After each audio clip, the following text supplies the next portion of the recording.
വരാപ്പേട്ടയിൽ മദ്യപിച്ചുള്ള തർക്കത്തിൽ സുഹൃത്തിനെ കൊലപ്പെടുത്തി. കടം വാങ്ങിയ പണം തിരികെ ചോദിച്ചതോടെ സുഹൃത്തുക്കൾ തമ്മിലടിക്കുകയായിരുന്നു. വരാപ്പേട്ട സ്വദേശി സിജോയാണ് കൊല്ലപ്പെട്ടത്. പ്രതി ഫ്രാൻസിസിന്റെ വീട്ടിൽ വെച്ചായിരുന്നു ഈ കൊലപാതകം നടന്നത്.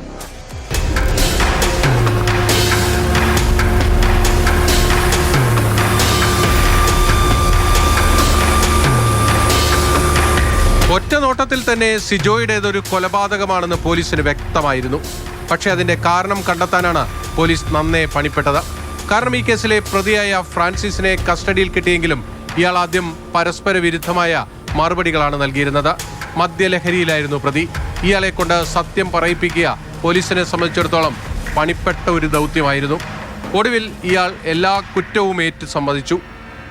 25,000 രൂപ ഫ്രാൻസിസിന് കിട്ടാനുണ്ടായിരുന്നു.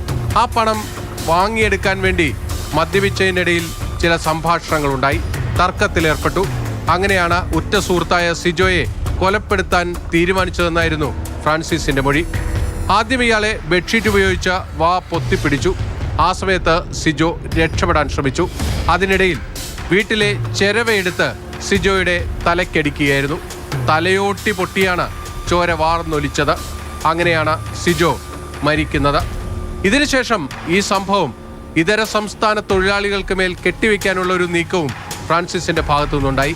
മദ്യലഹരിയിൽ പുറത്തേക്ക് ഓടിയ ഫ്രാൻസിസ് ആദ്യം ചെയ്തത് നാട്ടുകാരോട് തന്റെ വീട്ടിൽ ഇതര സംസ്ഥാന തൊഴിലാളികളെത്തി ആക്രമണം നടത്തിയെന്നും തനിക്കും സിജോയ്ക്കും പരിക്കേറ്റുമെന്നുമാണ് പറഞ്ഞത്. അങ്ങനെ നാട്ടുകാർ ഈ വീട്ടിലേക്ക് ഓടിയെത്തി പരിശോധിക്കാൻ ശ്രമിച്ചപ്പോൾ ആദ്യം ഫ്രാൻസിസ് ആരെയും അകത്ത് പ്രവേശിപ്പിച്ചില്ല. ഇതിൽ സംശയം തോന്നിയാണ് നാട്ടുകാർ പോലീസിനെ വിളിക്കുന്നത്. പോലീസ് എത്തിയതോടുകൂടി ഫ്രാൻസിസിന്റെ എല്ലാ കള്ളവും പൊളിഞ്ഞു. ഇയാൾ തന്നെയാണ് കുറ്റവാളിയെന്ന് പോലീസിന് മനസ്സിലായി. അങ്ങനെയാണ് ഫ്രാൻസിസിനെ കസ്റ്റഡിയിലെടുക്കുന്നത്. ആദ്യം ഇയാളെ വൈദ്യപരിശോധനയ്ക്ക് കൊണ്ടുപോയി. കയ്യിൽ അടക്കം മുറിവുണ്ടായിരുന്നു. അതിന് ചികിത്സ നൽകി. അതിനുശേഷമായിരുന്നു വിശദമായ ചോദ്യം ചെയ്യൽ.